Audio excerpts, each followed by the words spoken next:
한국 역사상 왕족이 아닌 사람이 왕으로 추존된 유일한 사람이 누군지 아시나요? 얼마나 대단한 사람이었으면 사후 150년 뒤에 왕으로 추존되었을까요? 오늘 소개해드릴 우리나라의 위인은 무려 60대의 나이에 전장 한복판에서 전장을 지휘하며 70대의 나이에 삼국 통일을 이룬 김유신에 대한 이야기입니다.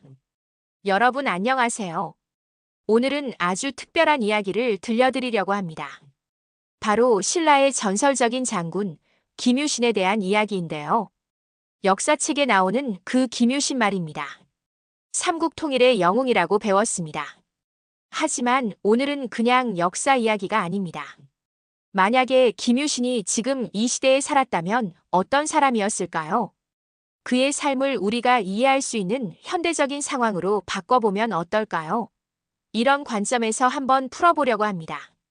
역사라는 게 사실 옛날 이야기처럼 느껴지지만 그 속에 담긴 사람들의 고민, 선택, 갈등은 지금 우리와 크게 다르지 않거든요. 자, 그럼 시작해볼까요? 편하게 들어주시면 됩니다.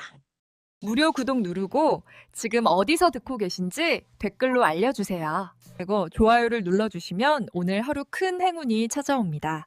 오늘의 이야기 시작하겠습니다. 자, 먼저 김유신이 어떤 집안에서 태어났는지부터 이야기해야겠습니다. 이게 정말 중요합니다.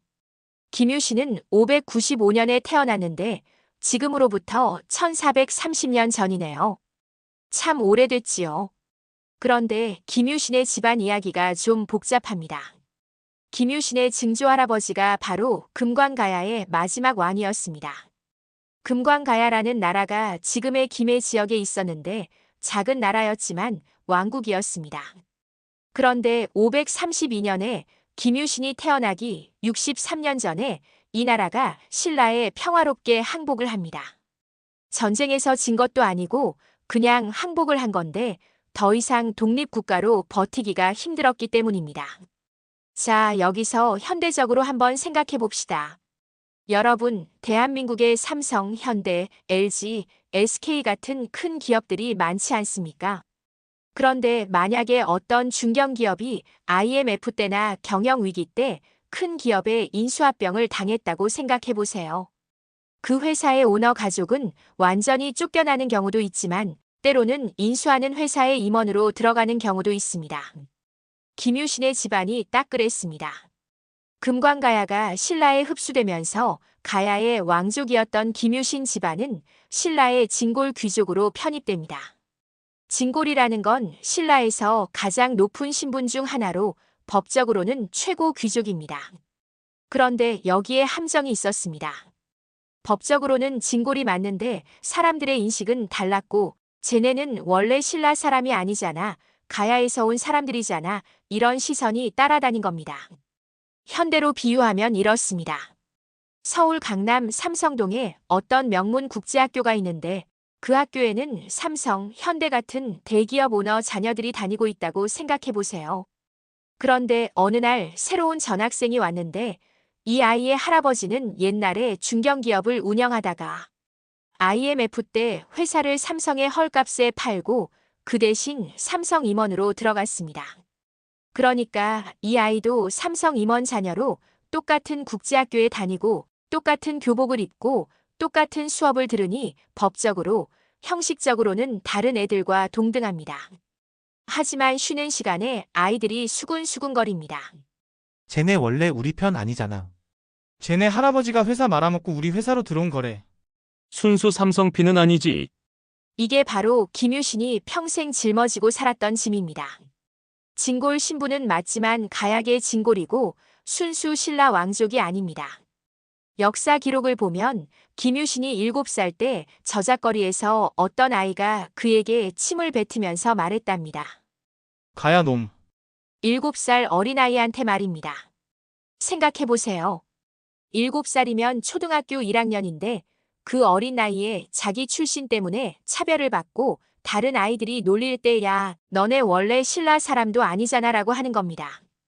김유신의 아버지 김서연이 그날 아들의 어깨를 누르며 낮은 목소리로 말했답니다. 참아라 유신아.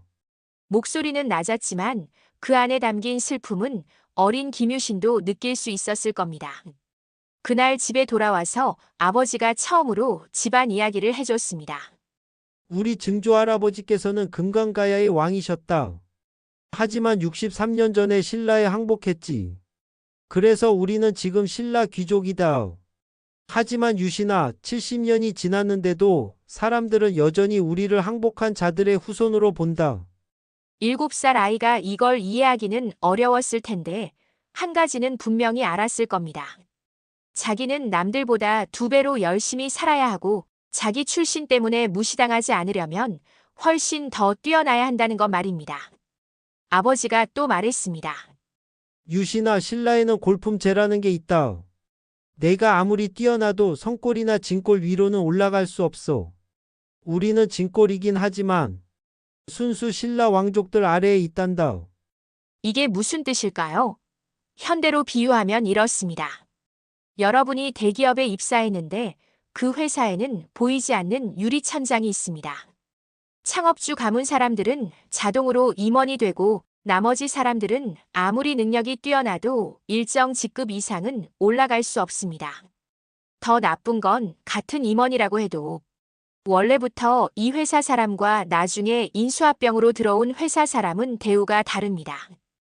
회의에서 발언권도 다르고 중요한 프로젝트를 맡는 것도 다르고 승진 속도도 다릅니다. 이게 바로 김유신이 직면한 현실이었습니다.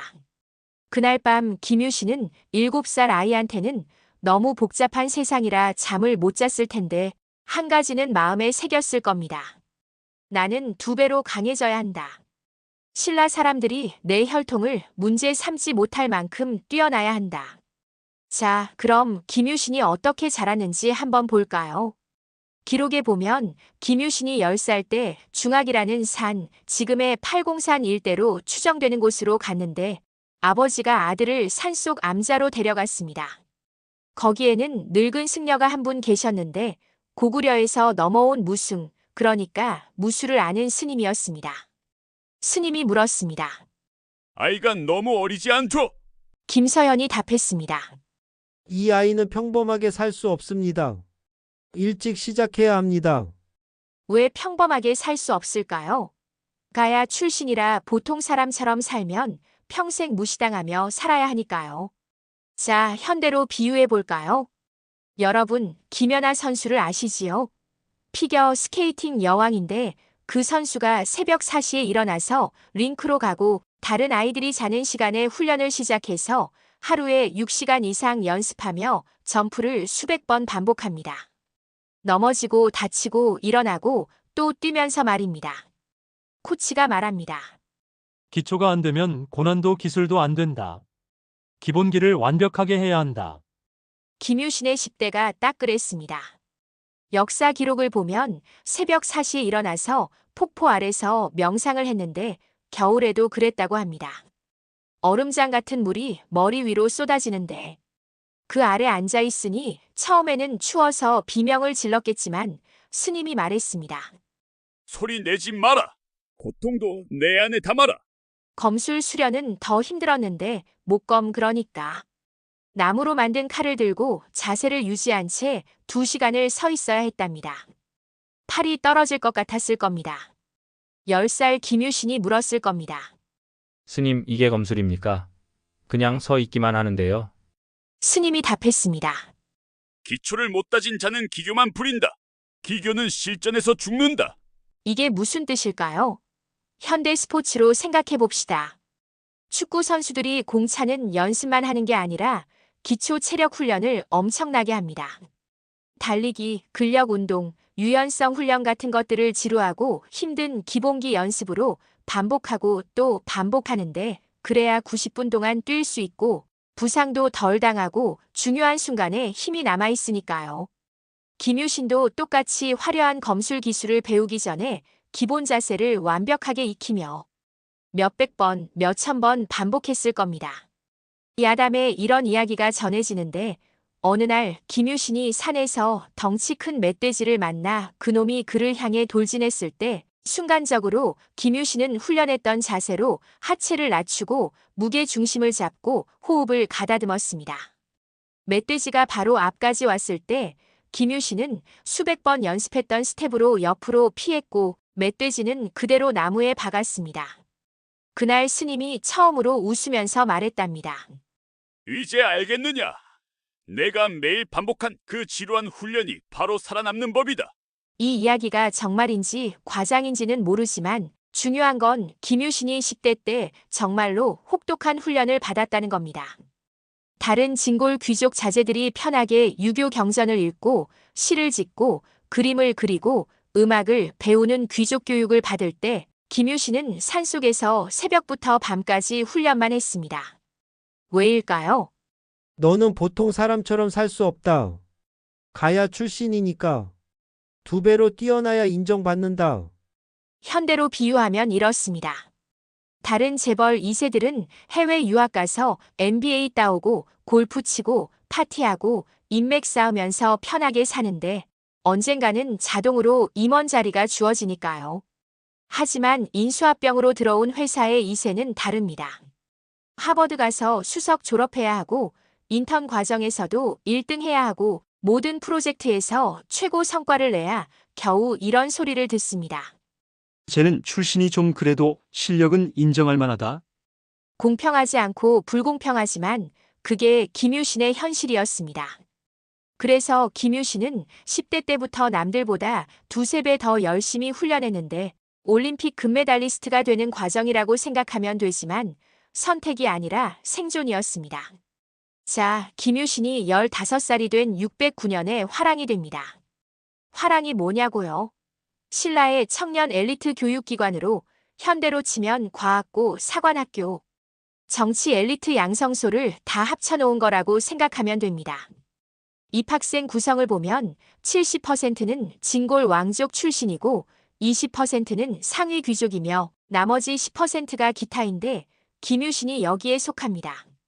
진골이긴 한데 가야계니까요.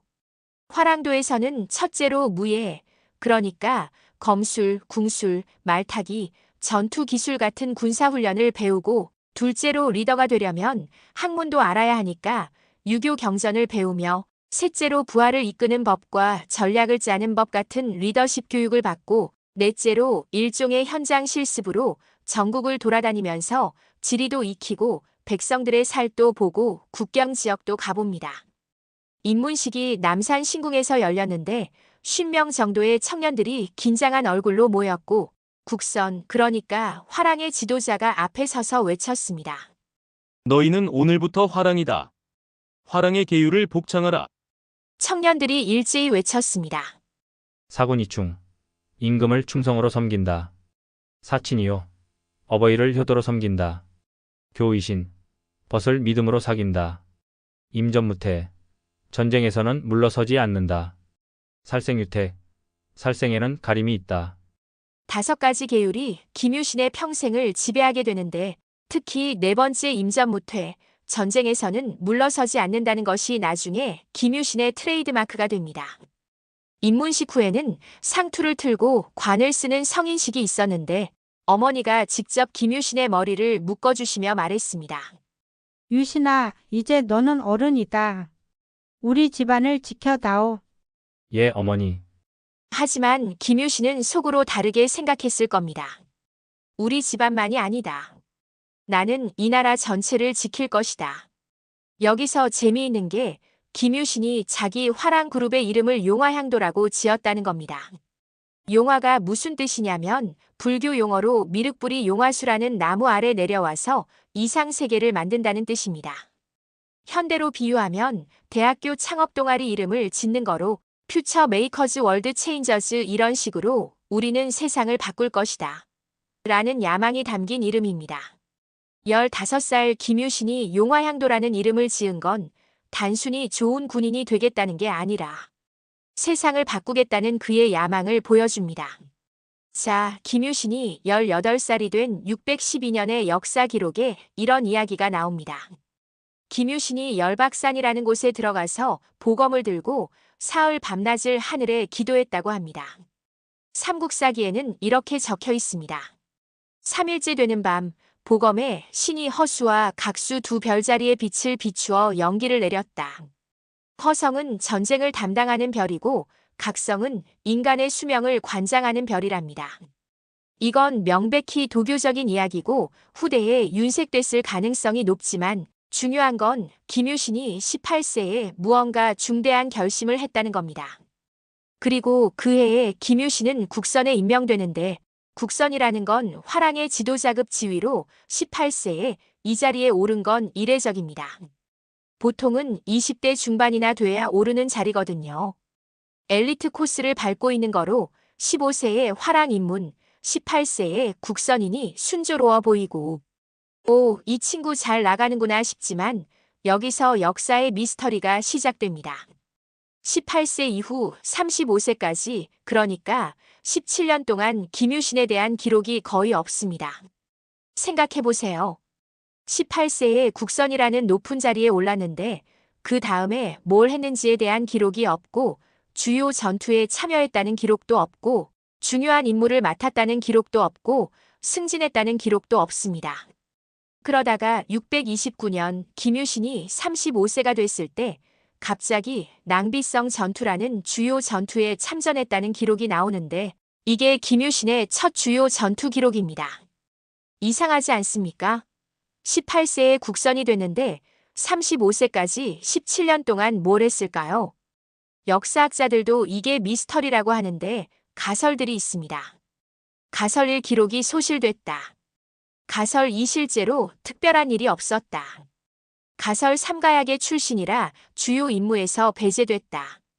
가설 4 활동은 했지만 눈부신 전공이 없어서 기록할 게 없었다. 현대로 비유해 볼까요?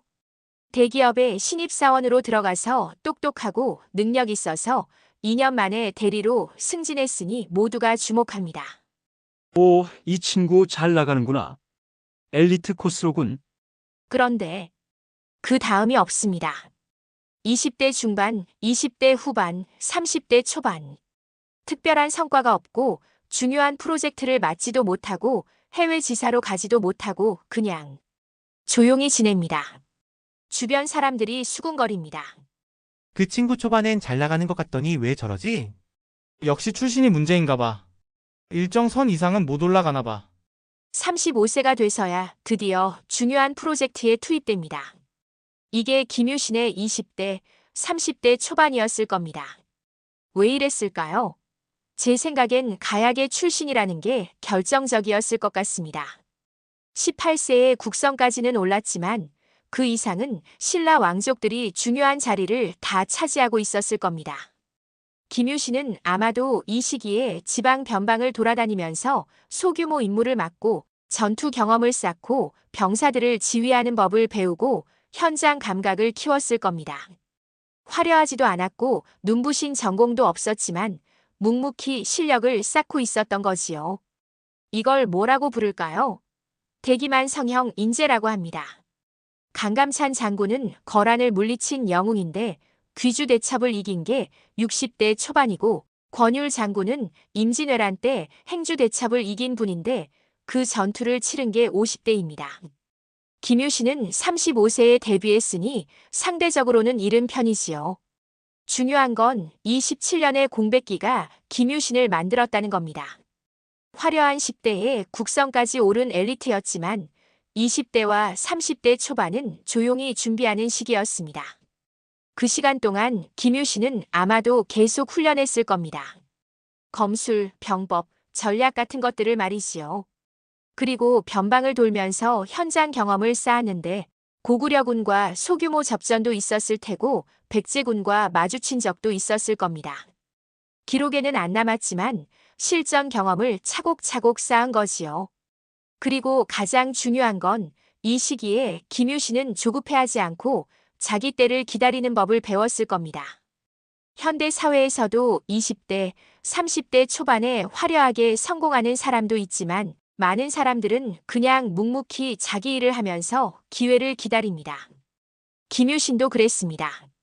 17년을 기다렸고 35세에 드디어 기회가 왔습니다. 629년 김유신 35세입니다. 드디어 주요 전투 기록이 나오는데 낭비성 전투입니다. 백제와의 전투로 신라가 백제의 낭비성을 공격하는 작전이었는데 대장군은 용춘이라는 사람이었고 김유신의 아버지 김서현도 참전했으며 김유신은 부장군으로 참전합니다. 전투가 시작됐는데 고구려군의 역습을 받아 아군의 형세가 불리해졌습니다. 이때 김유신이 말했답니다. 역사 기록에 이렇게 나옵니다. 내가 듣건대 옷깃을 바르면 갑옷이 바르게 되고 벼리를 당기면 그물이 펴진다고 하니 내가 그 벼리와 옷깃이 되겠다. 어떤 일의 핵심이 되겠다는 것이고 내가 앞장서겠다는 뜻이지요. 그리고 김유신은 직접 말을 타고 적진으로 돌격해서 3번이나 적진에 들어갔다 나오며 적장을 베거나 깃발을 뽑아오는 전공을 세웠다고 합니다. 이걸 본 신라 병사들의 사기가 폭발했습니다. 저 장군이 직접 저렇게 싸우는데 우리가 뒤에서 가만히 있을 수 있는가. 결국 낭비성을 함락시켰는데 고구려 본기에도 김유신에게 성이 함락되었다고 기록돼 있습니다. 자, 여기서 질문입니다. 김유신은 왜 이렇게 했을까요?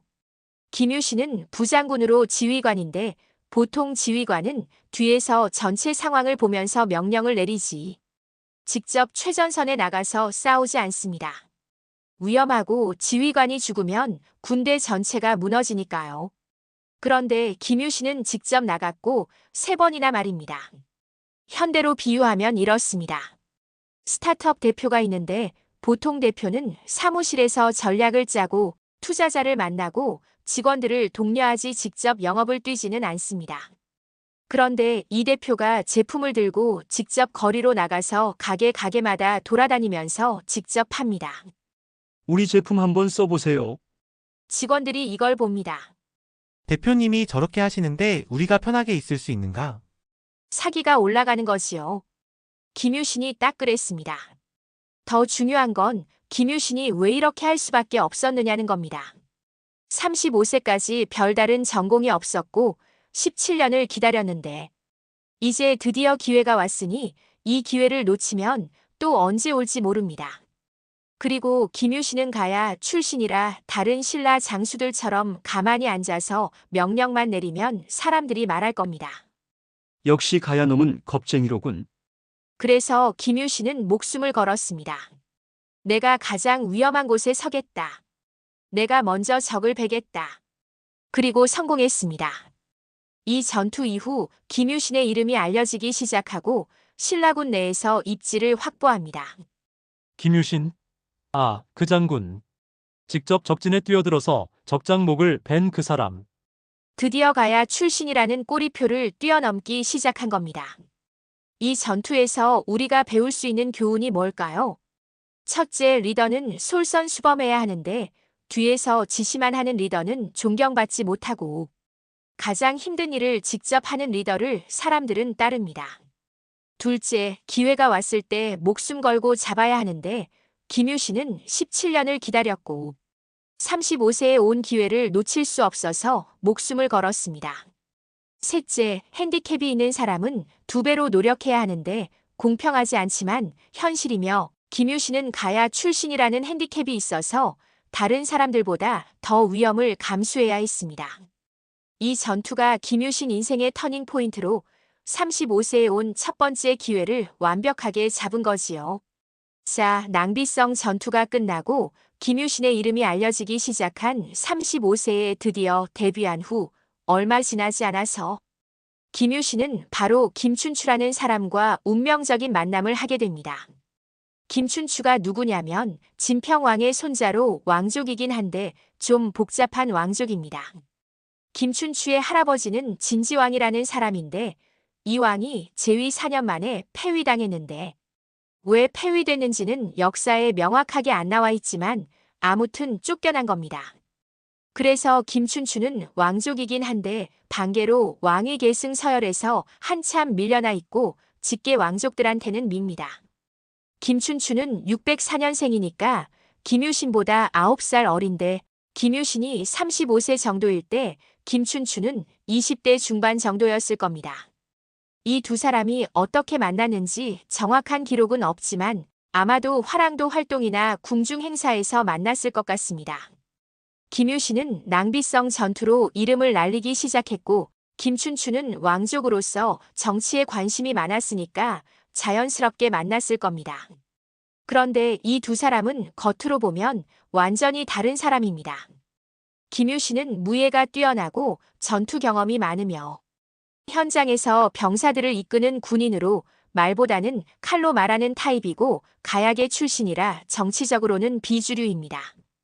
김춘추는 머리가 좋고 외교를 잘하며 말을 잘하는 정치인으로 유교 경전에도 밝고 전략을 짜는데 뛰어나지만 왕족 출신인데도 폐위된 왕의 손자라서 정치적으로 애매한 위치에 있습니다. 현대로 비유하면 김춘추는 말 잘하고 머리 좋고 국제 정세에 밝은 외교부 장관 출신 대선 후보이지만 군대를 장악하지 못했고 군부의 지지가 없으며 김유신은 군대를 장악하고 있고 병사들의 신뢰가 두터운 합참의장 출신이지만 정치적 기반이 약하고 정치인들 사이에서 인맥이 부족합니다. 이 두 사람이 만나서 처음에는 그냥 아는 사이로 궁중 행사에서 만나면 인사 나누고 가끔 술 한잔 하다가 이야기를 나누다 보니까 둘이 비슷한 생각을 하고 있다는 걸 알게 됩니다. 김춘추가 물었을 겁니다. 유신, 자네는 뭘 원하는가? 김유신이 답했겠지요. 이 땅의 통일입니다. 김춘추가 눈을 빛냈을 겁니다. 같은 생각이로군. 신라, 백제 고구려. 언제까지 싸워야 하는가? 하나가 되어야 하네. 이 대화가 정말 있었는지는 모르지만 두 사람이 같은 꿈을 꾸고 있었다는 건 분명합니다. 그리고 두 사람은 서로를 필요로 했습니다. 김춘추는 생각했을 겁니다. 나는 정치는 할 수 있고 전략도 짤 수 있지만 군대가 없고 전쟁을 치를 힘이 없으니 김유신이 필요하다. 김유신은 생각했을 겁니다. 나는 전쟁을 할 수 있고 병사들을 이끌 수 있지만 정치적 기반이 약하고 왕족의 지지가 필요하니 김춘추가 필요하다. 현대로 비유하면 정치인과 군인이 손을 잡는 것으로 노무현 대통령과 문재인 대통령이 변호사 시절부터 파트너였던 것처럼 서로의 약점을 보완하는 완벽한 파트너십입니다. 김춘추가 말했을 겁니다. 유신, 자네가 군부를 잡아주게. 내가 정치를 하겠네. 김유신이 답했습니다. 좋습니다. 하지만 조건이 있습니다. 무엇인가? 출신 차별을 없애주십시오. 가야 출신이든 어디 출신이든 능력 있는 자는 높은 자리에 오를 수 있도록 해주십시오. 김춘추가 잠시 생각했는데 이건 쉬운 약속이 아닙니다. 신라는 골품제 사회로 신분제가 엄격해서 이걸 흔드는 건 기득권층의 반발을 살 수 있습니다. 하지만 김춘추는 똑똑한 사람이라 김유신 같은 능력자를 자기 편으로 만들려면 그 정도 약속은 해야 한다는 걸 알았습니다. 약속하지. 내가 왕이 되면 그리하겠네. 두 사람은 손을 맞잡았습니다. 이게 620년대 중반쯤 되는 일인데 이때부터 김유신과 김춘추는 정치적 동지가 됩니다. 하지만 아직은 김춘추가 왕이 될 가능성이 높지 않았는데 왕위 계승 서열이 밀려 있었으니까 먼 미래의 이야기였지만 이 두 사람의 관계를 더 확고하게 만드는 사건이 일어나는데 바로 신발끈 사건입니다. 625년쯤으로 추정되는데 김춘추가 김유신의 집을 자주 방문하게 됐습니다.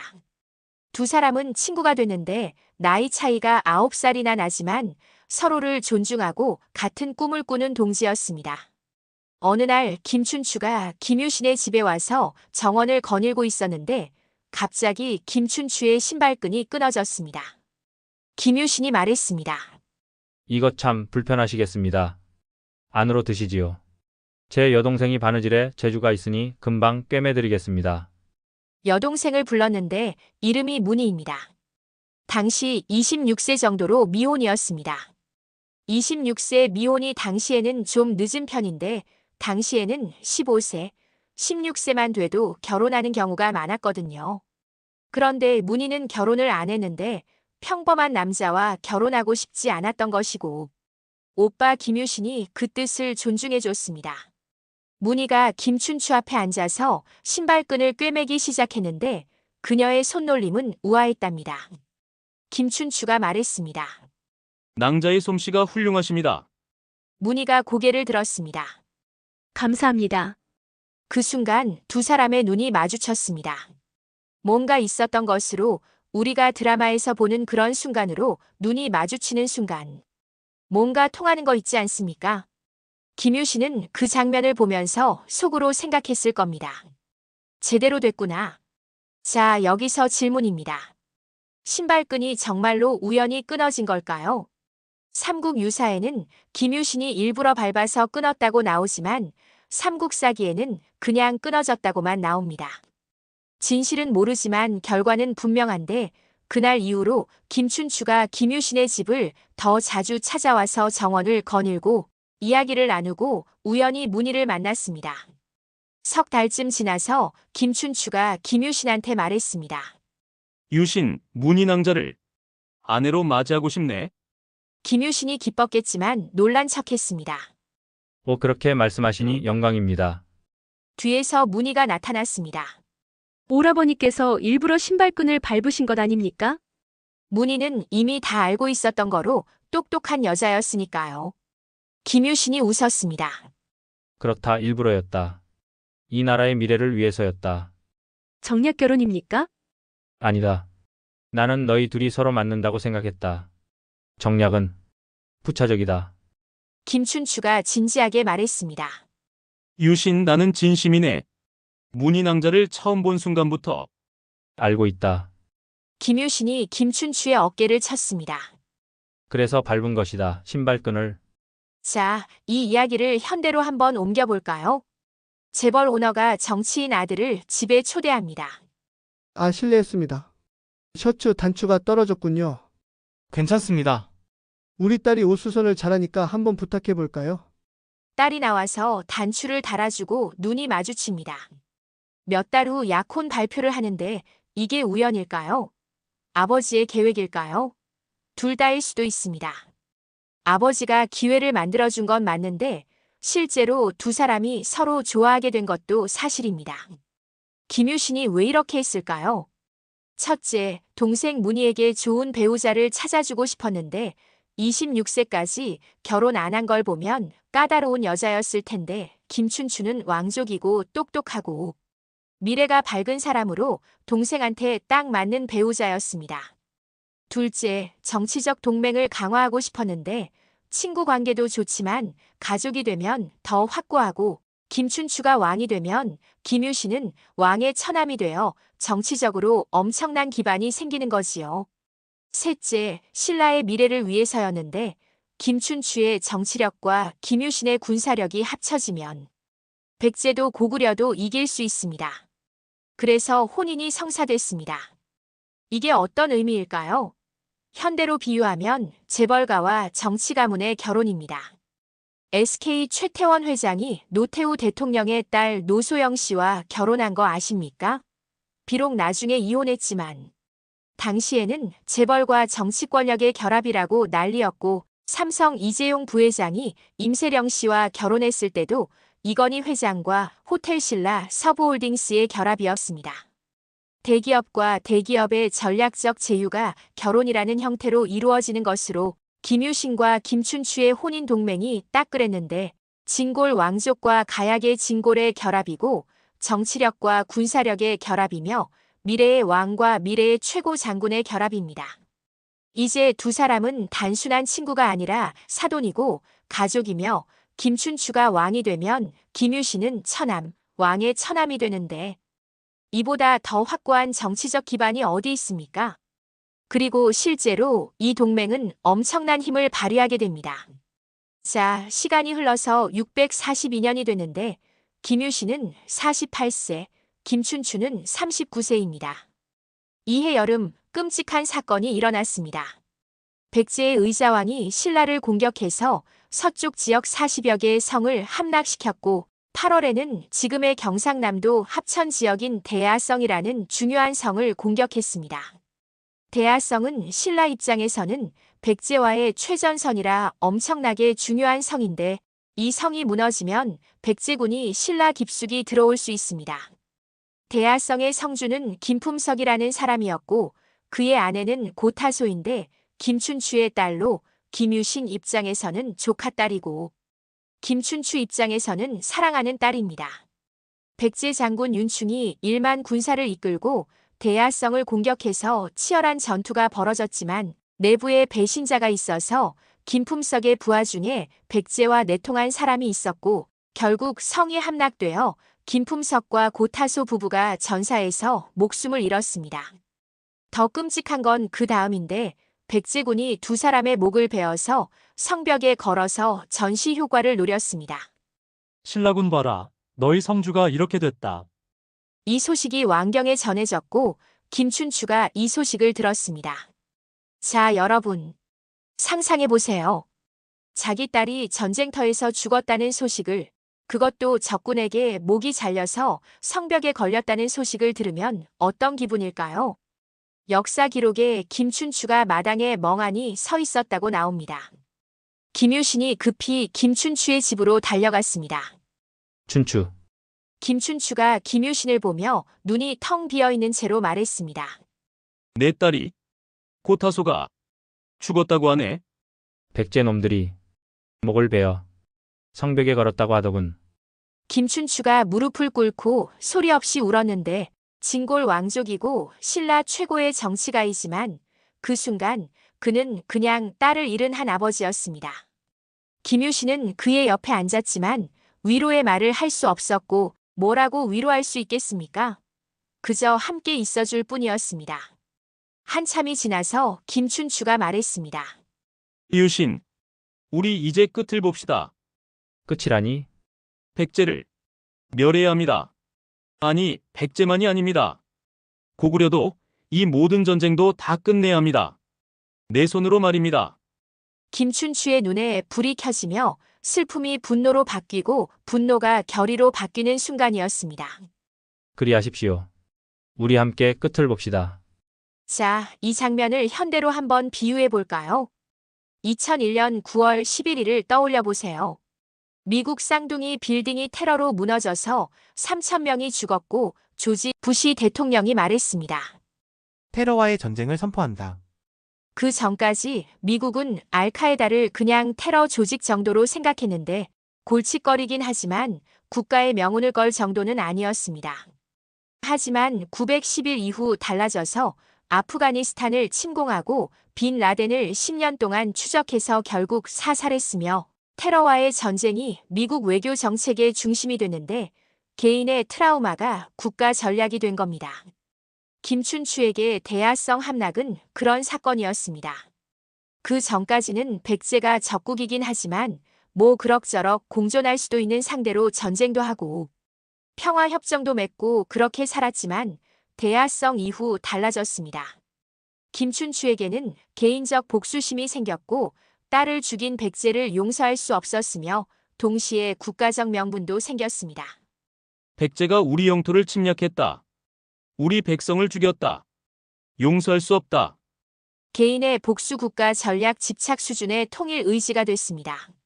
이날 이후 김춘추는 백제를 멸망시키는 것을 인생의 목표로 삼아서 18년을 준비하며 외교전을 펼치고 군사력을 강화하고 기회를 노렸고 660년 18년 후에 백제를 멸망시킵니다. 미국이 빈 라덴을 10년 추적한 것처럼 김춘추는 백제를 18년 준비해서 멸망시킨 겁니다.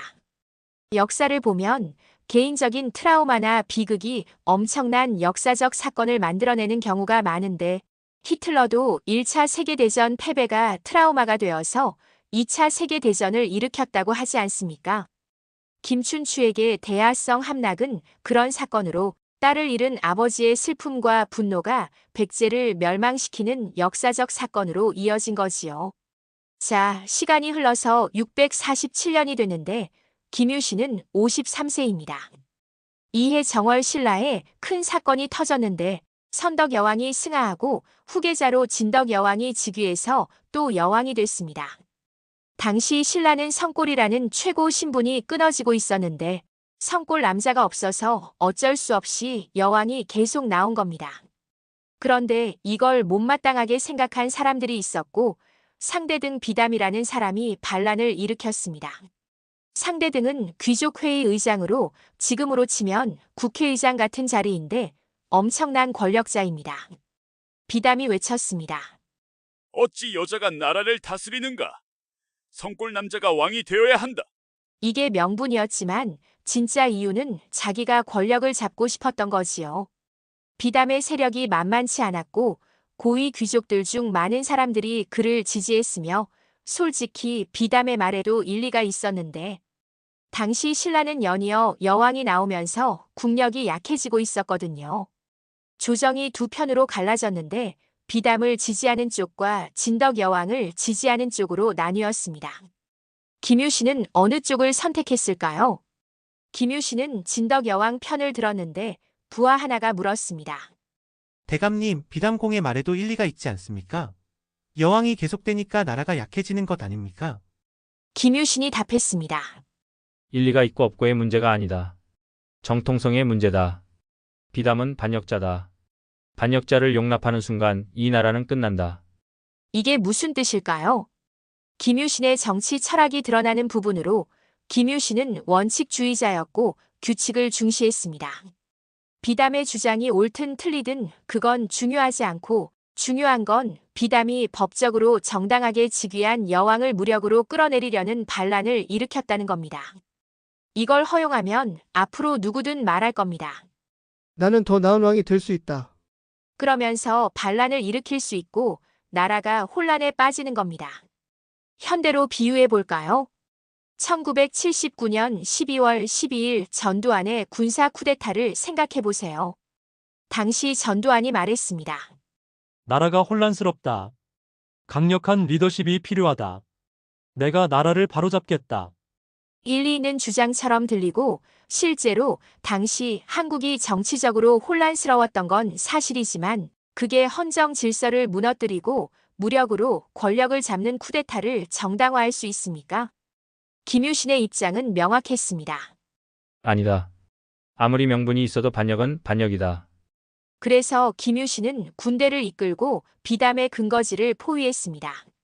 비담은 명활성이라는 성에 주둔하고 있었고 김유신의 군대는 월성, 그러니까 왕궁을 지켰는데 10일 동안 공방전이 벌어졌습니다. 그런데 어느 날 밤 큰 별 하나 유성이 월성에 떨어졌습니다. 비담이 이걸 보고 크게 외쳤습니다. 내가 듣기로 떨어지는 별 아래에는 반드시 피 흘림이 있다 했다. 이는 틀림없이 여주가 패할 징조다. 병졸들이 웅성거렸습니다. 별이 떨어졌다. 흉조다. 여왕이 진다. 비담 쪽 사기가 올랐습니다. 반대로 진덕 여왕 쪽은 사기가 떨어졌고 여왕이 몹시 두려워했는데 이때 김유신이 나섰습니다. 전하, 기람과 흉함은 정해진 게 아니라 오로지 사람이 부르는 것입니다. 그리고 옛날 이야기를 했습니다. 주나라 왕은 붉은 새를 받지만 망했고 노나라는 기린을 얻었지만 쇠했습니다. 하지만 은나라 고종은 장기가 울었지만 흥했고 정나라 공은 용이 싸웠지만 창성했습니다. 무슨 뜻이냐면 징조 같은 건 해석하기 나름이고 중요한 건 사람의 행동이라는 겁니다. 별의 변개 같은 건 두려워할 게 아닙니다. 전하, 걱정하지 마십시오. 그리고 김유신은 놀라운 작전을 펼쳤는데 헌솥에 기름을 묻히고 불을 붙여서 연을 만들어 그 솥을 매달아 밤에 하늘로 날렸습니다. 멀리서 보면 불타는 별이 하늘로 올라가는 것처럼 보이고 김유신이 소문을 퍼뜨렸습니다. 떨어진 별이 다시 하늘로 올라갔다. 병사들이 수군거렸습니다. 별이 다시 올라갔다더라. 여왕이 이긴다는 징조다. 사기가 역전됐습니다. 진덕 여왕 쪽 사기가 올라가고 비담 쪽 사기가 떨어졌습니다. 김유신이 공격 명령을 내렸고 비담의 성이 무너졌으며 비담은 자결했습니다. 자, 이 이야기에서 우리가 주목해야 할 게 김유신의 심리전 능력입니다. 유성이 떨어진 건 자연현상으로 김유신이 어쩔 수 없는 일이지만 그 해석은 사람이 하는 거고 비담은 유성을 이렇게 해석했습니다. 여왕이 진다. 김유신은 유성을 역이용해서 불타는 솥을 하늘로 올려 해석을 바꾼 겁니다. 별이 다시 올라간다. 여왕이 이긴다. 현대로 비유하면 가짜뉴스로 가짜뉴스를 막은 것으로 요즘 말로 하면 팩트체크가 아니라 역프레임이지요. 비담이 만든 프레임은 이겁니다. 유성 떨어짐 여왕 패배. 김유신은 역프레임으로 대응했습니다. 별이 다시 올라감 여왕 승리. 언론 플레이이고 심리전이며 정보전입니다. 현대 정치에서도 한쪽에서 어떤 사건을 특정 방식으로 해석하면 다른 쪽에서는 다른 방식으로 해석하는 이런 일이 계속 일어나지 않습니까? 김유신은 1400년 전에 이미 이런 심리전의 대가였던 겁니다. 그리고 더 중요한 건 김유신이 헌정 질서를 지켰다는 것으로 비담의 반란을 진압함으로써 이런 원칙을 세운 겁니다. 무력으로 왕을 바꿀 수 없다. 이게 나중에 신라 정치의 안정에 크게 기여합니다. 자, 647년에 비담의 난을 진압했는데 그 와중에 선덕 여왕이 승하했고 진덕 여왕이 즉위했지만 이분도 오래 재위하지 못하고 654년에 승하하셨습니다. 이제 큰 문제가 생겼는데 성골이 완전히 끊어진 것으로 성골 혈통의 왕족이 더 이상 없으니 진골 중에서 왕을 뽑아야 합니다. 조정에서 회의가 열렸고 귀족들이 모여서 여러 이름이 거론됐지만 분위기는 두 사람으로 압축됐습니다. 하나는 나이가 많은 원로 귀족으로 상대등을 지낸 알천이라는 사람이고 다른 하나는 진지왕의 손자인 김춘추입니다. 역사 기록에 보면 알천이 먼저 추천을 받았는데 귀족들이 말했습니다. 알천공께서 왕이 되십시오. 알천이 사양했습니다. 나는 나이가 많아서 어렵다. 김춘추가 적합하다. 김춘추도 사양했습니다. 제가 어찌 감히? 알천이 다시 권했습니다. 춘추공이 하셔야 합니다. 김춘추가 또 사양했고 알천이 세 번째 권했습니다. 김춘추가 마지못해 받아들였습니다. 그렇다면 감히 받들겠습니다. 자, 이게 정말 이렇게 됐을까요? 아니면 각본이 있었을까요? 역사학자들은 이미 내정돼 있었다고 보는데 알천은 이미 나이가 많고 건강이 좋지 않아서 실제로 12년 후에 돌아가셨고 알천도 자기가 왕이 될 수 없다는 걸 알았을 겁니다. 그리고 실제 권력 구도를 보면 이미 김춘추가 차기 왕으로 유력했는데 왜일까요? 김유신이 있었으니까요. 김유신은 그때 이미 대장군으로 군부를 장악하고 있었고 비담의 난을 진압한 영웅이었으며 김유신이 김춘추를 지지한다는 게 다 알려져 있었고 두 사람은 사돈이기도 했습니다. 그러니까 반대했다가는 김유신과 적이 되는 건데 누가 반대하겠습니까? 알천의 양보는 유교적 선양 의식처럼 형식적인 절차였을 겁니다. 현대로 비유하면 대기업 회장이 갑자기 돌아가서 후계자를 정해야 하는데 이사회가 열렸습니다. 최고령 이사가 먼저 추천받습니다. 부회장님께서 하십시오. 아닙니다. 제가 나이도 많고 전무님이 적합합니다. 아닙니다. 감히 제가. 아닙니다. 전무님이 하셔야 합니다. 그렇다면 감히 받들겠습니다. 형식적인 것으로 이미 다 정해진 수순입니다. 뒤에서 실력자들이 다 합의를 본 겁니다. 전무가 차기 회장이다. 이사회는 그걸 형식적으로 승인하는 절차일 뿐입니다. 김춘추가 태종 무열왕으로 왕이 됐습니다. 첫 조정회의에서 무열왕이 김유신을 불렀습니다. 김유신을 상대등으로 임명한다. 회의장이 웅성거렸습니다. 상대등은 귀족회의 의장으로 최고 위직인데 가야계가 상대등이라니 말입니다. 무열왕이 계속했습니다.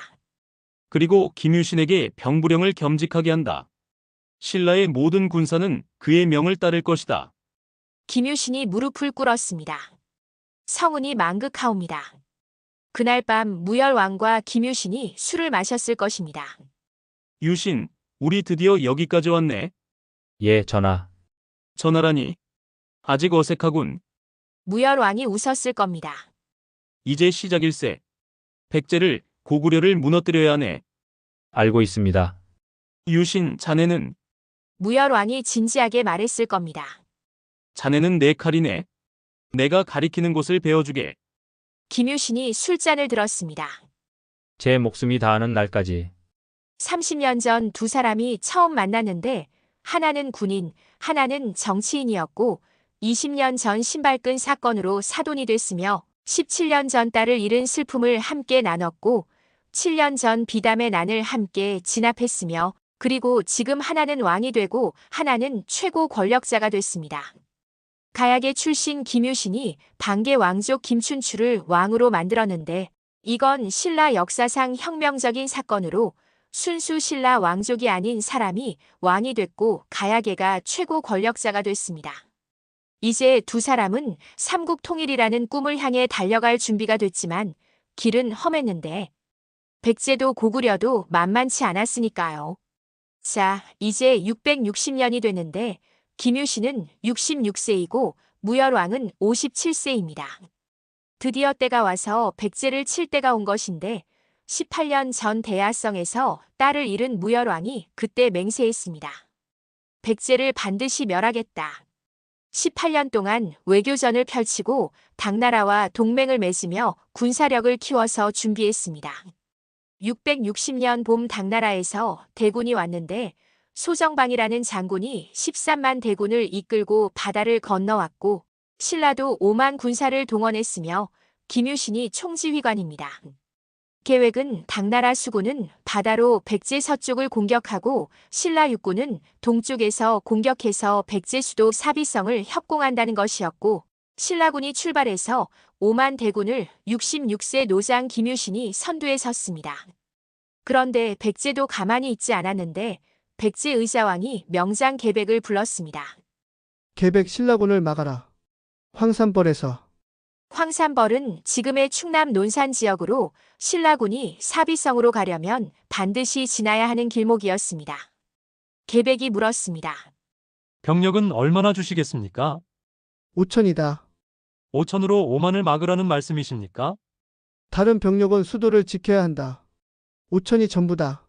하루만이라도 버텨라. 그 사이에 우리가 방책을 마련하겠다. 계백은 이건 죽으러 가는 거라는 걸 알았습니다. 집으로 돌아간 계백은 끔찍한 결정을 내려서 자기 아내와 자식들을 불러 자기 손으로 죽였는데 왜 이런 짓을 했을까요? 계백은 생각했을 겁니다. 내가 죽고 백제가 망하면 내 가족은 노예가 되고 신라군의 포로가 되어 평생 천대받으며 살게 되니 차라리 내 손으로 깨끗하게 보내는 게 낫다. 상상해보세요. 자기 아내와 아이들을 자기 손으로 죽이는 심정을 말입니다. 그리고 계백은 5천 결사대를 이끌고 황산벌로 갔는데 돌아올 생각이 없는 사람들이었습니다. 신라군 5만이 도착했고 계백의 5천이 길을 막았습니다. 김유신이 보며 말했습니다. 저게 전부인가? 5천? 참모가 답했습니다. 예. 하지만 저들은 죽음을 각오한 자들입니다. 쉽지 않을 것입니다. 김유신이 공격 명령을 내렸습니다. 신라군이 밀려갔는데 믿을 수 없는 일로 5만이 5천한테 밀렸고 계백의 군사들은 정말로 죽을 각오로 싸워서 한 명이 10명을 상대했습니다. 다시 공격했지만 또 밀렸고 세 번째 공격도 실패했으며 네 번째 공격도 안 됐고 나흘이 지났는데 신라군은 황산벌을 못 넘었습니다. 김유신이 조급해졌습니다. 당나라 군대와 약속한 날짜가 7월 10일까지 사비성에서 만나기로 했는데 늦으면 안 되는데 계백한테 막혀서 앞으로 못 가고 있고 병사들의 사기도 떨어지고 있었습니다. 저 숫자로 우리를 막다니. 우리가 약한 건가? 이때 한 청년이 김유신을 찾아왔는데 이름은 관창이고 나이는 16세입니다. 대감님, 제가 먼저 적진에 뛰어들겠습니다. 김유신이 놀랐습니다. 안 된다. 너는 아직 어리다. 화랑의 나이는 숫자가 아닙니다. 화랑의 계율 임전무태를 지키고 싶습니다. 관창. 제 아버지께서도 허락하셨습니다. 부디 허락해 주십시오. 관창의 아버지는 품일이라는 장군으로 이 전투에 참전하고 있었습니다. 김유신이 품일을 보았고 품일이 고개를 끄덕였습니다. 김유신이 말했습니다. 좋다. 하지만 무리하지 마라. 자, 여기서 잠깐 생각해 봅시다. 관창은 16세로 고등학교 1학년 나이인데 현대로 비유하면 전쟁이 벌어지고 군대가 고전하고 있는데 장군이 고민하고 있을 때 고등학생이 와서 말합니다. 저를 보내주세요. 제가 특공대로 가겠습니다. 안 돼. 넌 너무 어려. 아닙니다. 제가 하겠습니다. 말이 됩니까? 16세 고등학생을 전장에 보내는 게 말입니다. 하지만 김유신은 허락했는데 왜일까요? 냉정하게 말하면 사기 진작용으로 군대의 사기가 떨어지고 있었고 뭔가 극적인 일이 필요했으며 16세 소년이 용감하게 적진에 뛰어드는 모습을 보면 병사들이 감동을 받고 분발할 것이었습니다. 관창이 혼자서 말을 탔고 신라군 5만이 숨을 죽이고 지켜봤으며 16세 소년이 5,100제 결사대를 향해 달려갔습니다. 관창은 용감하게 백제군 속으로 뛰어들어서 여러 명을 베었지만 곧 포위됐는데 숫자가 너무 많았고 백제군이 관창을 말에서 끌어내렸으며 칼이 번쩍이고 관창의 목이 잘렸습니다. 계백이 명령했습니다. 저 소년의 목을 신라군에게 돌려보내라. 용기를 인정한다. 관창의 목이 신라 진영으로 날아왔으며 아버지 품일이 아들의 목을 받아 안았습니다. 아들아, 주변 병사들이 흐느꼈습니다. 김유신이 다가가 관창의 눈을 감겨주었는데 관창은 죽어서도 적을 노려보고 있는 것처럼 아직 눈을 감지 못하고 있었습니다. 김유신이 말했습니다. 품일공 애도를 표하시오. 품일이 고개를 들었습니다. 눈물이 흘렀지만 눈빛은 단호했습니다. 대감님, 말씀하시오. 이제 제가 가겠습니다. 품일공. 아들이 보여준 길을 아비가 따라가는 것이 도리입니다. 품일이 말을 타고 외쳤습니다. 관창의 복수다. 나를 따르라. 이번에는 1,000명의 화랑이 뒤를 따랐습니다. 관창, 관창, 관창. 함성이 터졌으며 병사들이 눈물을 흘리며 달렸는데 16세 소년의 죽음이 그들의 마음을 움직인 겁니다. 품일도 전사에서 아들을 따라갔지만 그 돌격이 계백의 방어선을 흔들었고 김유신이 외쳤습니다. 전군 돌격. 관창과 품일의 죽음을 헛되이 하지 마라. 5만 신라군이 일제히 돌격했습니다. 계백의 결사대도 끝까지 싸웠지만 결국 무너졌고 계백도 전사했는데 처음부터 죽으러 온 사람이었으니까요. 황산벌을 넘었지만 그 길은 관창의 피로, 품일의 피로, 계백의 피로 만들어진 것이었습니다. 자, 여기서 우리가 생각해야 할 게 있는데 관창은 영웅입니까? 아니면 희생자입니까? 역사는 관창을 이렇게 기록했습니다. 영웅이라고 말입니다. 하지만 다르게 보면 16세 소년을 죽음으로 내몬 겁니다. 김유신이 왜 관창을 보냈을까요? 첫째 사기 진작이고 둘째 본인도 젊었을 때 629년 낭비성 전투 때 자기가 직접 적진에 3번 뛰어들어서 그게 효과가 있다는 걸 경험으로 알았으며 셋째 전쟁은 원래 잔인하고 누군가는 희생해야 합니다. 현대로 비유하면 1944년 6월 6일 노르망디 상륙작전을 생각해보세요. 연합군이 프랑스 해변에 상륙했는데 독일군이 기다리고 있었고 첫 번째 보트가 해변에 닿자마자 문이 열리고 병사들이 뛰어내렸는데 기관총이 쏟아져서 첫 번째 보트의 병사들은 거의 다 죽었고 두 번째 보트도 마찬가지였으며 세 번째, 네 번째 계속 죽었고 첫날 사상자가 1만 명이 넘었습니다. 왜 계속 보냈을까요? 누군가는 희생해야 했고 그래야 뒤에 오는 사람들이 살 수 있으니까요. 황산벌도 그랬는데 관창이 죽고 품일이 죽었지만 그들의 죽음이 계백의 방어선을 무너뜨려서 5만 신라군이 앞으로 나갈 수 있었습니다. 이게 전쟁이고 이게 역사입니다. 김유신은 이날 밤 잠을 못 잤을 텐데 66세 노인이 16세 소년을 죽음으로 보낸 날이니까요. 하지만 돌이킬 수 없고 이미 저질러진 일이며 역사는 관창을 영웅이라고 기록했지만 본질은 전쟁의 비극이고 10대 전사자입니다. 자, 황산벌을 넘어서 신라군이 사비성으로 향했는데 약속한 날짜인 7월 10일보다 하루 늦은 7월 11일에 도착했고 왜 늦었을까요? 황산벌에서 나흘이나 고전했으니까요. 당나라 군대는 이미 도착해 있었는데 소정방이 기벌포라는 곳에 13만 대군을 상륙시켰고 김유신 일행이 당나라 진영에 도착했습니다. 소정방이 김유신을 보고 화를 냈습니다. 약속 시간에 늦었다. 군사작전에서 시간 약속을 어기다니. 그리고 명령했습니다. 신라의 독군 김문영을 당장 참수하라. 독군은 신라군 내에서 당나라와의 연락을 담당하는 직책으로 김문영이라는 장수가 맡고 있었습니다. 당나라 병사들이 김문영을 끌고 나와서 목을 베려고 했고 신라 장수들이 놀랐으며 김유신이 벌떡 일어났습니다. 잠깐, 소정방이 김유신을 봤습니다. 무엇이오? 우리가 늦은 데는 이유가 있어. 황산벌에서 백제결사대와 4번이나 싸웠소. 그걸 뚫고 왔소. 그런데 그 사정도 모르고 시간 늦었다고 목을 벤다는 것이요? 약속은 약속이요. 군법은 엄격해야 하오. 김유신의 얼굴이 붉어지고 손이 칼자루로 갔습니다. 대장군께서 황산벌 전투를 보지도 않고 약속한 날짜에 늦은 것만을 가지고 죄를 삼으려 하시오. 김유신이 큰 도끼를 집어들어 당나라 군문 앞에 섰습니다. 나는 죄 없이 모욕을 받을 수 없소.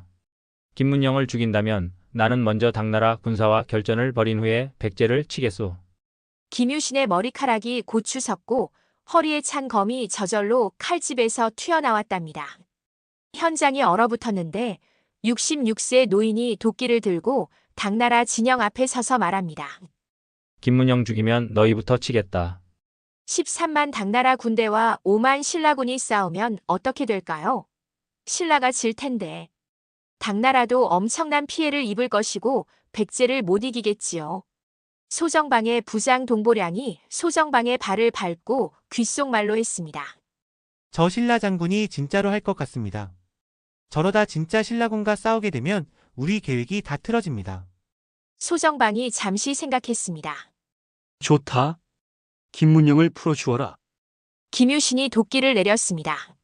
자, 이 장면을 현대로 한번 비유해 볼까요? 한미연합작전을 생각해 보면 미군 사령관이 말합니다.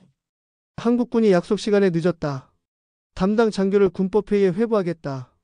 한국군 장성이 답합니다. 우리가 치열한 전투를 치르고 왔는데 그것도 모르고 시간 타령이요. 규정은 규정이다. 한국군 장성이 말합니다. 좋다. 그럼 우리끼리 먼저 싸우고 북한 가자. 한국군 철수. 잠깐 그건 좀. 뭐? 우리 없으면 작전 어떻게 할 건데? 알았다. 이번만 넘어가자.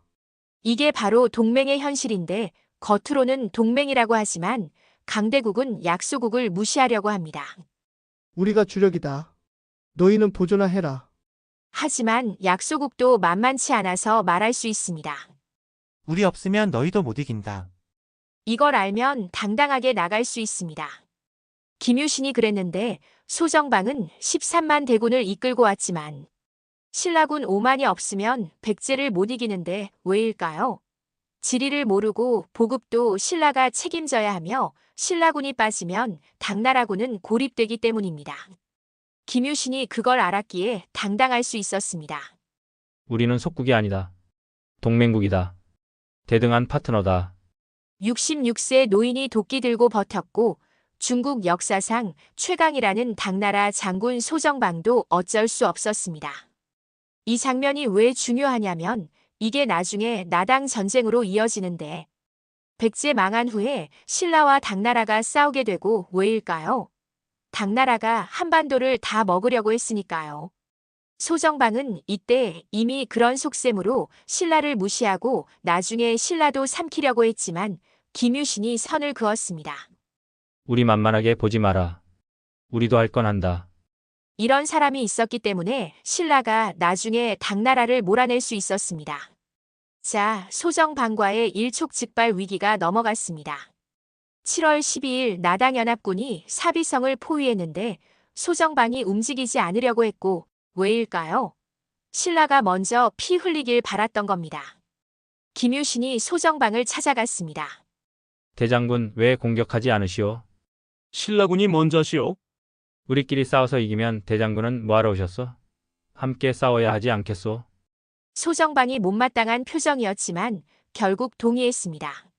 7월 13일 총공격이 시작됐고 백제 왕자 부여용이 항복했으며 사비성이 무너지기 시작했고 7월 18일 웅진성으로 피난간 의자왕도 항복해서 백제가 건국 678년 만에 멸망했습니다.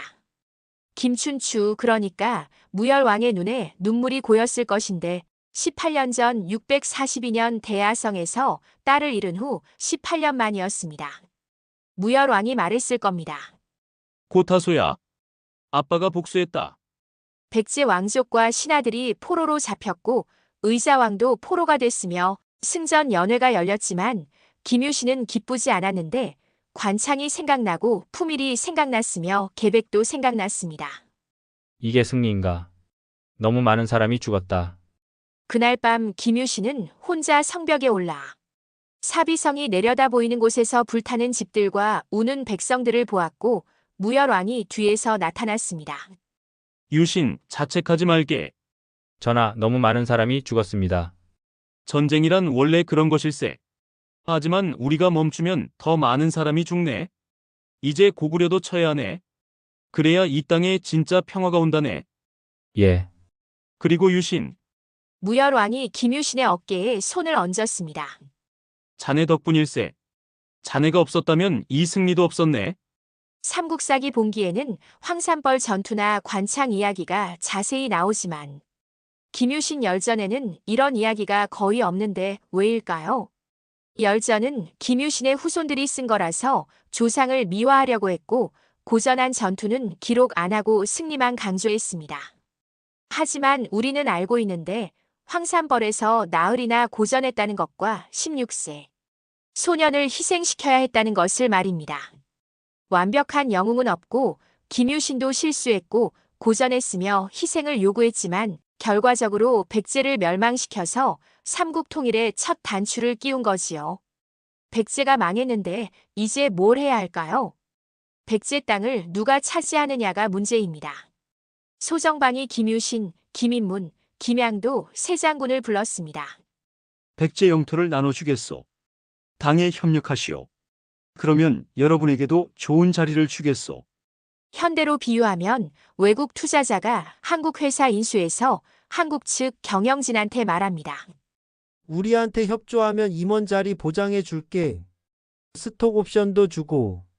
이게 회유이고 매수입니다. 김유신이 단호하게 거절했습니다. 우리는 신라의 신하요. 당신들의 신하가 아니요. 즉시 무열왕에게 보고했습니다.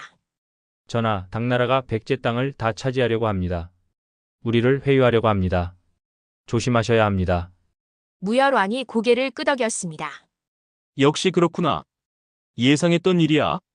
그리고 무열왕과 김유신은 재빨리 움직여서 백제 땅 곳곳에 신라 군사를 배치하고 마을마다 성마다 신라 사람들을 채워 넣어서 당나라군이 도착하기 전에 기정사실을 만들었습니다.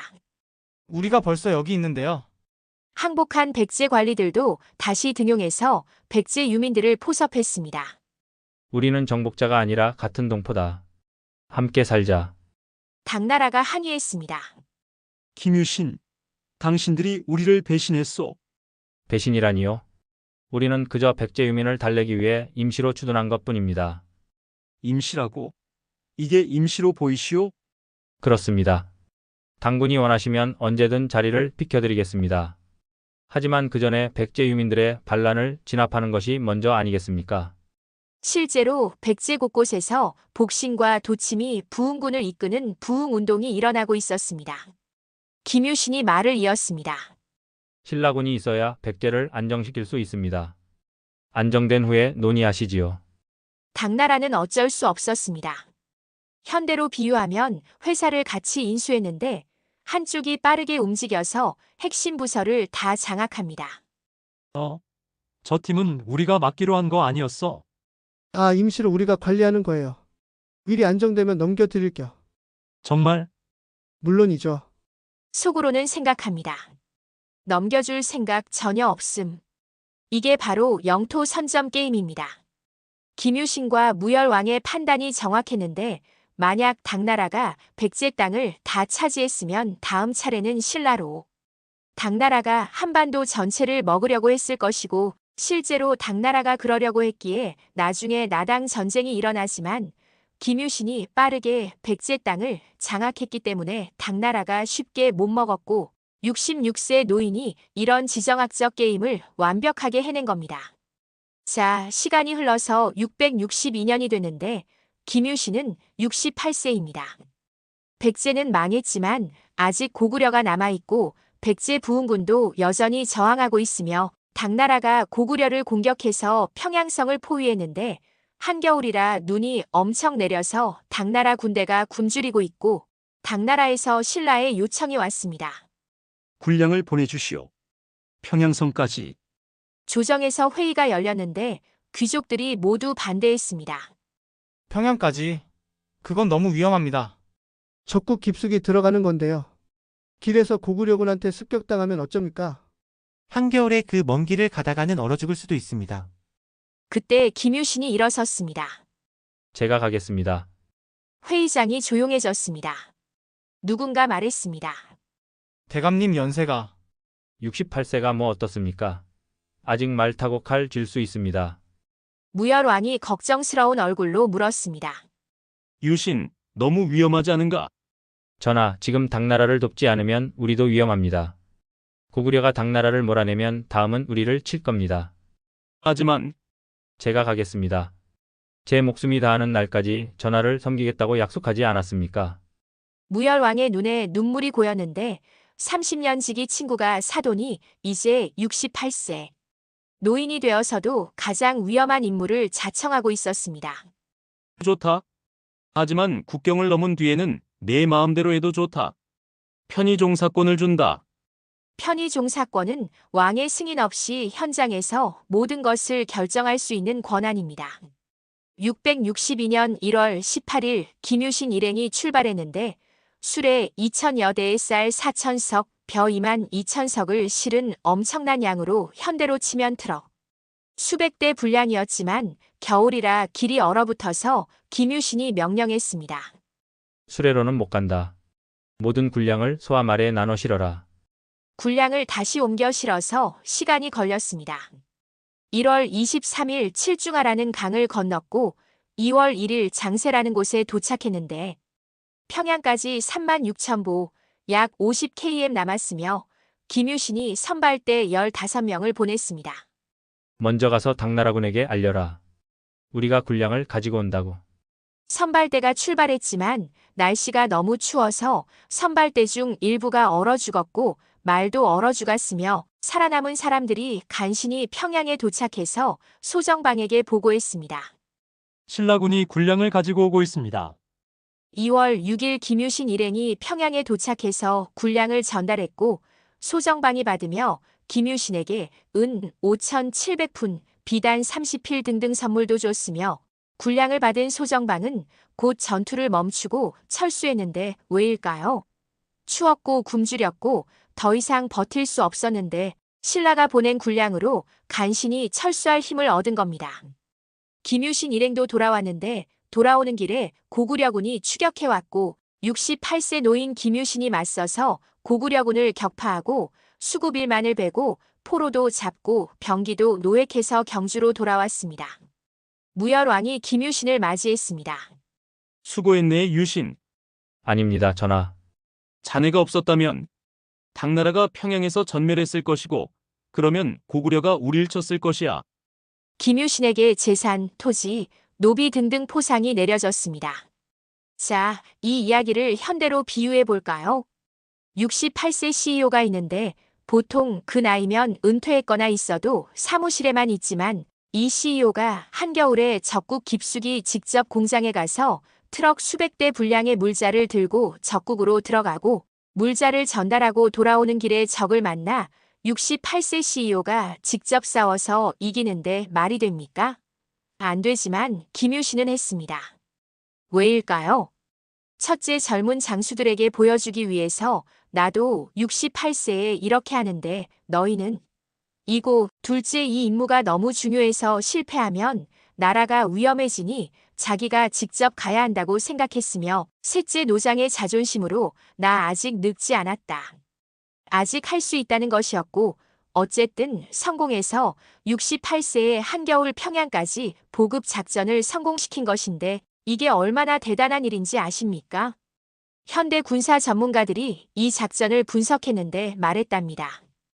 21세기 군대로도 쉽지 않은 작전이다. 68세 장군이 1400년 전에 해냈다는 게 믿기지 않는다. 자, 668년이 됐는데 김유신은 74세입니다. 드디어 고구려를 칠 때가 왔지만 김유신에게 문제가 생겼는데 통풍으로 발이 아파서 걷기가 힘들고 무열왕은 661년에 이미 승하해서 지금 왕은 무열왕의 아들인 문무왕입니다. 문무왕이 출전 회의를 열었습니다. 김음순과 김인문이 말했습니다. 전하, 김유신 대감이 함께 가지 않으면 불안합니다. 하지만 대감의 건강이 그래도 대감이 계셔야 합니다. 대감의 존재 자체가 우리에게 힘이 됩니다. 문무왕이 김유신을 불렀습니다. 대감 함께 가주시겠소? 김유신이 고개를 저었습니다. 전하, 신은 이번엔 갈 수 없습니다. 대감, 신이 가면 오히려 방해가 됩니다. 젊은 장수들이 신을 돌봐야 하니까요. 신은 왕경의 남아 후방을 지키겠습니다. 74세에 통풍으로 걷기도 힘든데 인정하기 싫었을 것입니다. 내가 늙었구나. 더 이상 전장에 나갈 수 없구나.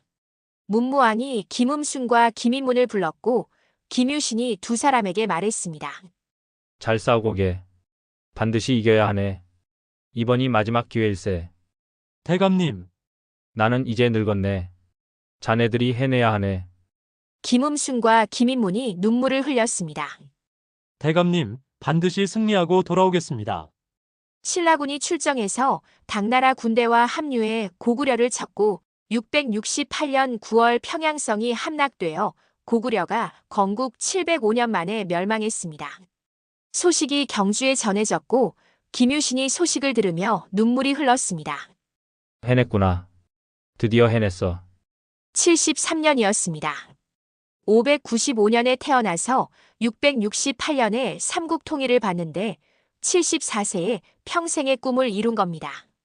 하지만 김유신은 마지막 전투에 참여하지 못했고 평생을 전장에서 보낸 사람이 가장 중요한 마지막 전투를 못 본 것인데 복잡한 심정이었을 겁니다. 기쁩니다. 삼국 통일이라는 꿈을 이뤘으니까요. 하지만 아쉽습니다. 내가 직접 평양성에 입성하고 싶었는데 말입니다. 슬픕니다. 나도 늙었구나. 문무왕이 김유신을 불렀습니다. 대감 축하드립니다. 대감의 꿈이 이루어졌습니다. 전하, 신은 아무것도. 아닙니다. 대감이 없었다면 이 승리도 없었습니다. 대감이 평생 쌓아온 기반 위에서 우리가 이긴 겁니다. 문무왕이 특별한 조치를 내렸는데 태대각간이라는 새 직위를 만들었고 대각간 위의 직위로 김유신만을 위한 자리였습니다. 현대로 비유하면 육성 장군인데 미국 역사상 육성 장군은 1차 세계대전 때의 존 조지프 퍼싱 딱 한 명이고 김유신도 그렇게 된 것으로 신라 역사상 최고 계급이며 그를 위해 새로 만든 자리였습니다. 그리고 시급 500호 수레와 지팡이, 대궐에 오를 때 몸을 굽히지 않아도 되는 특권 등등을 내렸고 김유신의 모든 부하들도 승진시켜줬으며 당나라 황제도 칭찬하는 조서를 보냈습니다.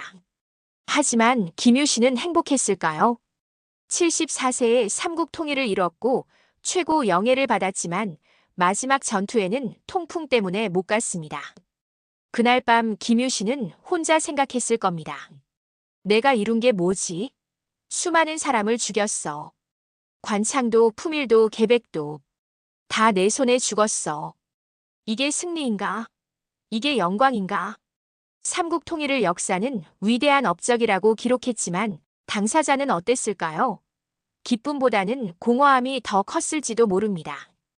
672년 김유신 78세입니다. 나당 전쟁이 벌어지고 있었는데 고구려가 망한 후 당나라가 말했습니다. 한반도 전체를 우리가 차지하자. 신라가 반발했습니다. 안 된다. 우리 땅이다.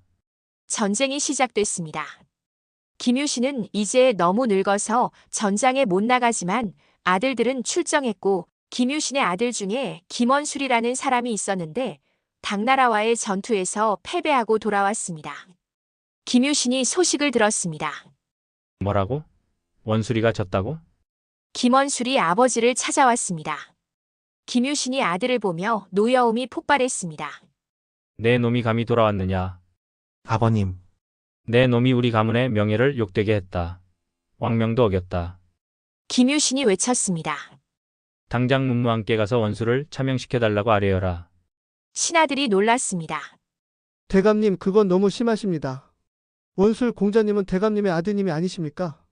아들이기 때문에 더 엄하게 해야 한다. 내 아들이 이런 짓을 하다니. 김유신이 직접 왕에게 상소를 올렸습니다. 원수를 차명에 처해 주십시오. 문무왕이 거절했습니다. 대감 그럴 수는 없소. 원술은 최선을 다해 싸웠소. 적이 강해서 진 것이지 원술의 잘못이 아니오. 아닙니다. 원술이 무능해서 진 겁니다. 문무왕이 계속 거절했습니다. 김유신이 집으로 돌아와서 원수를 불렀습니다. 너를 차명시키지 못하게 하는구나. 좋다. 너는 이 집에서 나가라. 다시는 돌아오지 마라. 아버님, 썩 나가지 못해. 김원술이 아버지한테 쫓겨났습니다. 자, 이 장면을 보면서 우리가 뭘 느껴야 할까요? 현대로 비유하면 재벌 회장이 아들이 회사 일을 망쳤을 때 말합니다. 저 놈을 해고해라. 임원들이 말합니다. 회장님, 그래도 아드님인데요. 아들이기 때문에 더 엄하게 해야 한다. 해고. 이사회가 말합니다. 회장님, 재고해 주십시오. 안 되나? 좋다. 그럼 아들이고 뭐고 집에서 쫓아낸다. 상속도 없다. 아들이 말합니다. 아버지, 다시는 내 얼굴 보지 마라. 이게 가능한 일일까요? 보통은 아무리 화가 나도 아들이니까 안 되지만 김유신은 했습니다. 왜일까요? 첫째 공과 사를 구분했는데 김유신은 평생 원칙주의자로 내 아들이라고 봐줄 수 없고 잘못하면 벌을 받아야 합니다. 둘째 가문의 명예가 중요했는데 김유신은 가야계 출신으로 78년 동안 쌓아온 신뢰를 아들이 무너뜨릴 순 없습니다. 셋째 모범을 보여야 했는데 최고 권력자가 자기 아들을 감싸면 다른 사람들도 자기 자식들을 감싸서 공정성이 무너집니다. 넷째 김유신의 성격으로 타협을 모르는 사람이었고 흑백 논리로 이기면 됐고 지면 안 됐습니다. 하지만 인간적으로는 어떨까요? 78세 노인이 아들을 쫓아내는데 그날 밤 김유신은 혼자 생각했을 겁니다. 내가 너무 가혹한가?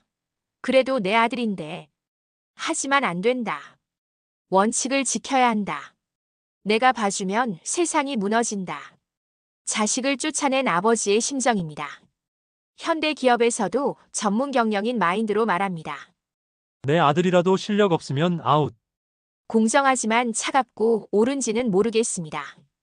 김원술은 아버지가 죽을 때까지 용서받지 못했고 김유신의 유언에도 나옵니다. 원수를 절대로 들이지 마라.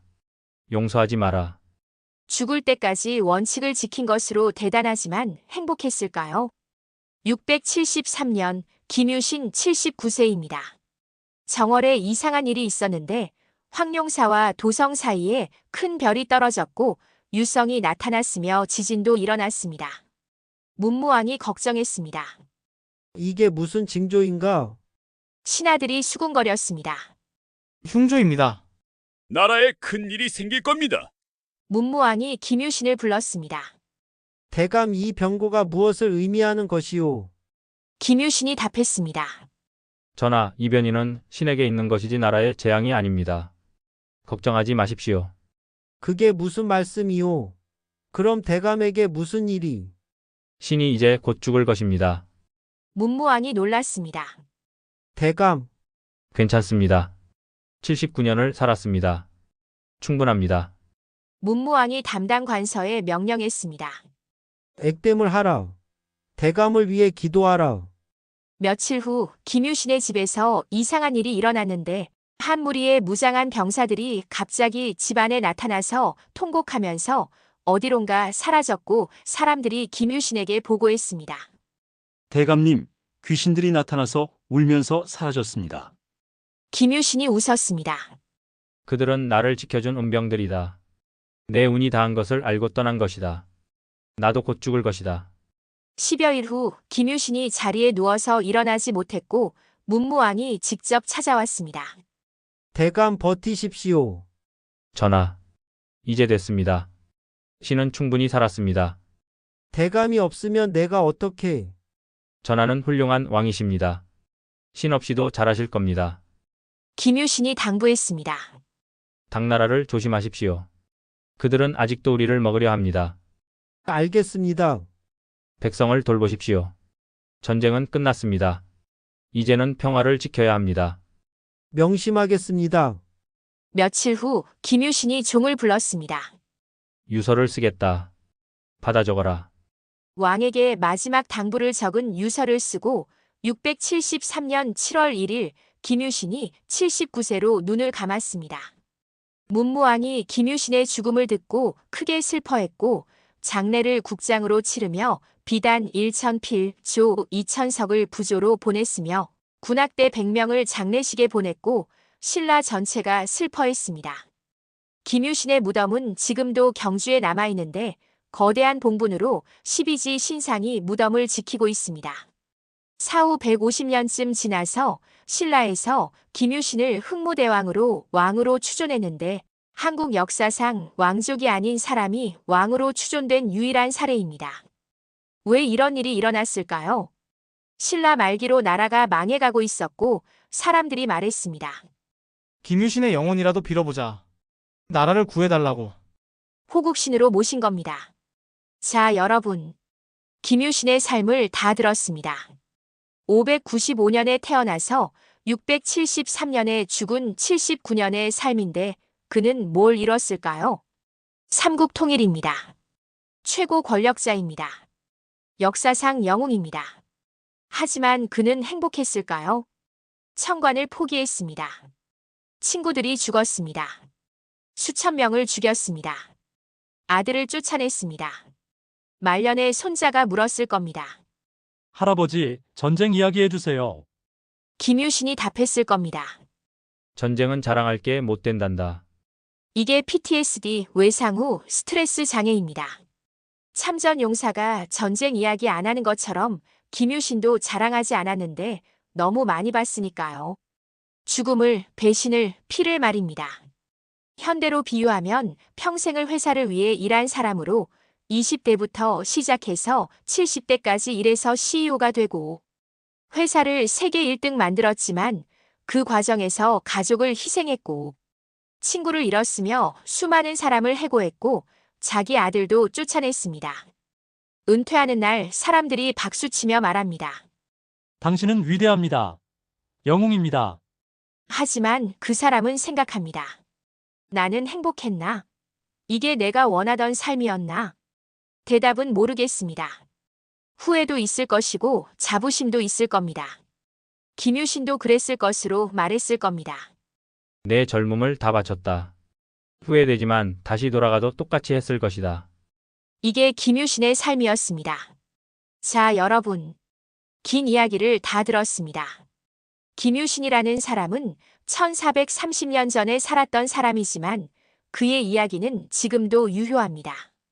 우리가 배울 수 있는 게 뭘까요? 첫째, 출신이 중요한 게 아니라 노력이 중요하다는 것으로 김유신은 가야계로 차별받았지만 2배로 노력해서 최고가 됐습니다. 둘째, 파트너십의 중요성으로 김유신 혼자서는 못했고 김춘추와 손잡았기 때문에 가능했으며 서로의 약점을 보완하는 파트너를 만나는 게 중요합니다. 셋째, 원칙을 지키는 것으로 김유신은 평생 원칙주의자로 비담에 난 때도 아들 처벌할 때도 원칙을 지켰는데 차갑게 보일 수 있지만 그래서 신뢰를 받았습니다. 넷째, 리더는 솔선수범해야 하는데 35세 때 낭비성에서 직접 돌격했고 68세 때 평양까지 직접 가서 뒤에서 명령만 하지 않았습니다. 다섯째, 때로는 비정한 결정을 내려야 하는데 청관을 포기했고 관창을 보냈으며 아들을 쫓아냈는데 잔인해 보이지만 더 큰 목적을 위해서였습니다. 하지만 가장 중요한 건 완벽한 영웅은 없다는 것입니다. 김유신도 실수했고 후회했으며 고민했는데 역사책은 그를 영웅이라고 쓰지만 그는 그냥 인간으로 두려움도 있었고 야망도 있었으며 후회도 있었기에 더 와닿습니다. 우리도 완벽하지 않고 실수하고 후회하지만 그래도 앞으로 나갑니다.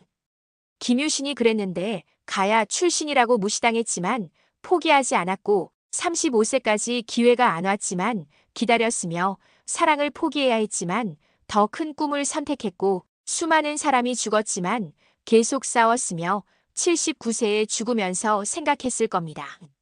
나는 최선을 다했다. 후회도 있지만 자부심도 있다. 이게 내 인생이었다. 김유신의 삶은 1430년 전 이야기지만 지금 우리에게도 의미가 있는데 출신 때문에 차별받는 사람들, 기회를 기다리는 사람들, 꿈을 위해 희생하는 사람들, 원칙을 지키려는 사람들, 실수하고 후회하지만 계속 나아가는 사람들 모두가 김유신입니다.